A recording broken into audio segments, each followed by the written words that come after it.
Ada tak anak korang yang berangan teringin sangat nak buat kerja macam cashier tu? Tet kan? Apa kata korang dapatkan cash register ni? Mai aku tunjukkan apa yang korang akan dapat kalau korang beli yang macam aku pilih ni. Okey? Jom kita unboxing.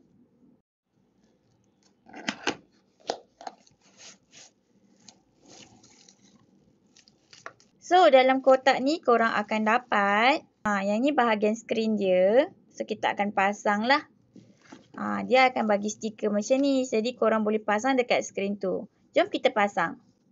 Mudah je nak pasang. Cabut stiker dan tampallah pada skrin.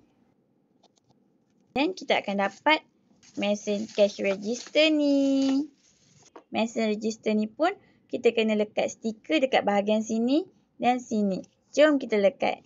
Kalau anak korang perempuan, jangan risau. Dia ada juga yang warna pink dan juga yang set Kuromi. Tema Kuromi. Comel tau korang.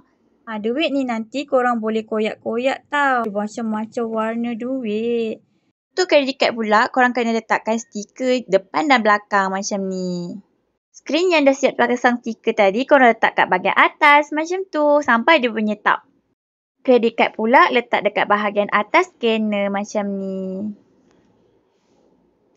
Kalau korang nak tengok cara nak main cash register ni, boleh komen part tu. Nanti aku tunjukkan cara nak main dan guna dia.